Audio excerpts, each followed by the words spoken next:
Download the AllStar app. Make your picks for UFC fights, challenge your friends, level up and win prizes. Link in description. Get it now. Overland Park. Tell me about that place.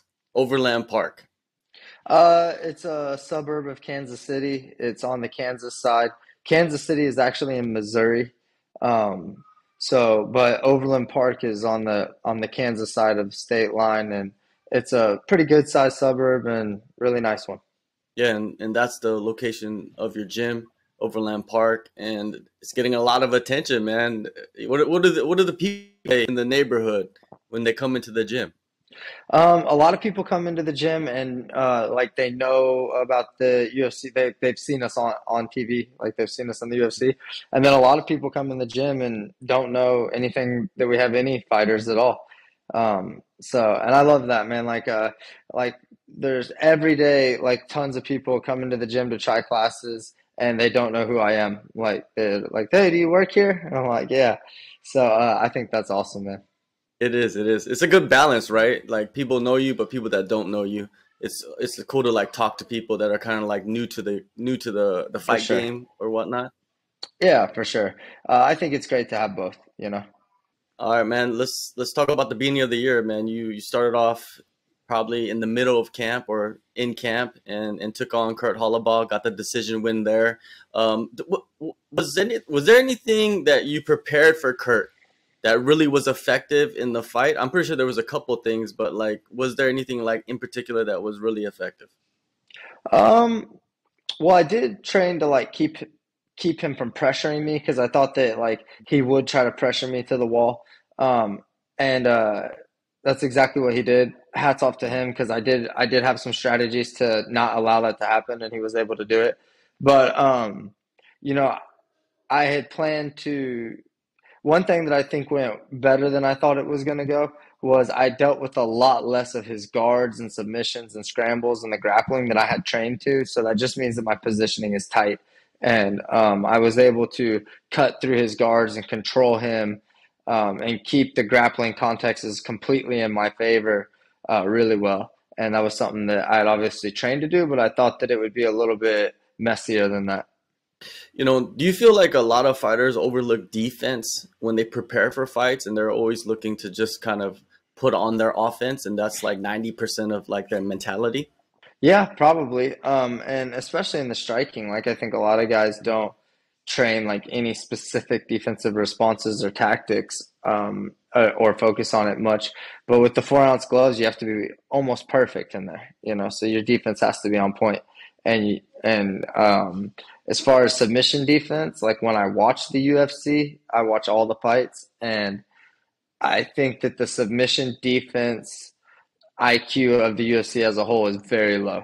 I don't understand it. Like, I have seen almost no technical triangle escapes. Like they either athlete straight out of the triangle or they literally sit there and wait to tap. And it's like I see that all the time. So I do think that in some regard, there's a lot of positional defense, like in high level MMA right now, like a lot of takedown defense. Like I think you see a lot of that, but you don't see a lot of like high level submission defense. You know, you see a lot of athletic responses. It's pretty wild that this sport, mixed martial arts, started off with Royce Gracie and Brazilian Jiu-Jitsu, but now it seems like Jiu-Jitsu is probably the most overlooked aspect of the game. Do you think that? Because I don't know. I talk to fighters, and they say a lot of fighters don't focus on jiu-jitsu as much. Yeah, I think I've heard that there's entire camps, big camps, like that don't train jiu-jitsu at all, which is ridiculous to me because half of the finishes in the UFC are submissions. And like of those submissions, 50% are rear naked chokes. And that's jujitsu. And then it scales down. It's like 15% front headlock chokes, 11% arm bars on down. And it's an interesting thing to research that. There's all kinds of breakdowns on that and understand like how much time do we put into the defense of each submission or the offense of each submission, you know, based on its percentage of effectiveness in the game itself. I think what you see is you see a lot of good wrestlers that don't want to take the time to master jiu-jitsu because their wrestling's effective enough for them. And then you see a lot of really, really elite level jiu-jitsu guys who don't really necessarily have the wrestling to support it. And so they don't get to get into their jiu-jitsu in an MMA context, you know. And so one thing that I have worked on is to figure out how to funnel everybody into my jiu-jitsu and force you into a jiu-jitsu fight. And just like similarly how like a striker like Alex Pereira just wants to force you into a dilemma between the low kick and the left hook. He wants to funnel you into this particular context and also range, you know what I mean? And get you in this particular little battle. And so like I think that jiu-jitsu is still the most effective fighting art in a one-on-one fight. I think that it's the best one. And one of my goals is to show that I have a combat jiu-jitsu style, and that jiu-jitsu is still violent. Oh, definitely, without a doubt. And I see you competing on the side as well in jiu-jitsu competitions. I feel like I should be doing that as well. You know, why not? Why not compete in jiu-jitsu? And, you know, I don't think the UFC is going to let you go out and do kickboxing or Muay Thai or anything like that. No, they won't. Yeah, they'll let you but roll. They do right? let you do jiu-jitsu. And I have done a little bit at black belt. And I've been successful in that against some like pretty good sport jiu-jitsu guys specifically too. But I've slowed down a little bit on that right now because the UFC is keeping me booked quite often, and it is two slightly different styles at the highest level of jiu-jitsu. And right now I want to master, like put all my energy into this short window that I'm going to be able to be in the UFC and leave some kind of mark. Whatever my work is going to be in the UFC, I want to focus completely on that now. And then when I stop fighting, I think that I'll compete in jiu-jitsu a lot. I think I have a whole second career from a competition standpoint after I'm done fighting in jiu-jitsu. But I think that I can do jiu-jitsu at a high level much longer. And so I'm just saving that for after. Nice, man. Looking forward to that. Now, the near future, July 20th, you have a fight coming up in Vegas, Apex. Loik, what do you think of him, man? What do you think of his style? And what do you think of his fight so far in the UFC? Well, he has looked far from invincible so far in the UFC. Every fight he's been in has been competitive. He's been hurt in every fight. He's been taken down in every fight. He's been put in trouble in every fight. He obviously has a danger factor with his power. But what I see with Loik is that everything he does is powerful and athletic and explosive, but it's very unrefined. So like his boxing is very unrefined. His footwork is very unrefined. His stance is unrefined. His takedowns, while very effective and powerful, don't lead into control positions where he can really have an effective ground game that would finish a fight, you know. The problem with that for him is that athletes get tired and technique does not. And so, you know, I expect him to be I've said like, and no offense to Kurt, all respect to Kurt Holloway, but like Kurt kind of drowned more peacefully than this guy's going to drown. And when I start to drown this guy, he's going to thrash about and splash a lot and make some waves. And, you know, but you can only do that for so long, and then that goes away. And now you're stuck with your actual skill. And I think that we'll have a very physical first round, and then after that, I will take over the fight. With him, you know, he has somewhat of a wild style, right? So with the wild style, you leave openings. It's just, you know, obvious, right? But when you get fatigue mixed in with it, right? Oh, go ahead. Well, I was going to say he's out of position a lot, you know, in the striking, in the grappling. And part of the reason is because he goes nuclear all the time. And it's like, you know, your hand should be like a bullet, and your body is the gun, and the gun stays steady when the bullet's fired. But it's like as if he has a rocket on his hand that's connected to his shoulder, and pulls him with it. You know what I mean? And so he's Sure, just like trying to get his feet under him all the time. sure. You cannot make these kind of footwork mistakes in front of me. I will make you pay every single time. I said this with Kurt Holloway. I thought Kurt was going to be a very tough fight, and he was, and he's a very good fighter, but he's too forceful. His response, I knew Kurt's response to my style and my elusiveness. Like, I'm very hard to hit. I'm very hard to find. I think I thought it would be very forceful, and that when he got forceful, he would make mistakes. And when he made mistakes, I would get him. And like I said, for that buildup, like, these guys have this like idea that when I take them down, that they're just gonna get up, and you're not. And so this is a very similar thing. Like, this guy is gonna try. He's gonna be very forceful, and he's gonna get himself out of position and make mistakes. And when he does, I'll capitalize, because that's exactly how I fight. And once I get ahead of you in a position, good luck, brother. Yeah, you mentioned, when he throws punches, he kind of like leaps into it and like forces his body forward. And sometimes you expose your back in that process, right? And, we've seen guys jump on dudes' backs when they kind of, you said, get out of position. It leaves bigger openings, especially when you add fatigue into it, right? Well, absolutely. I mean, a great example is Ronda Rousey versus Holly Holm. She like fell into the cage, literally trying to hit her too hard, and then Holly Holm just snuck a freaking like perfect technical kick up there and caught her clean. And so you can get hurt with the striking when you're doing that, especially if you have somebody who moves faster than you and longer than you footwork wise, which I do think I do with Loik. I do think I'll be able to counter him a lot.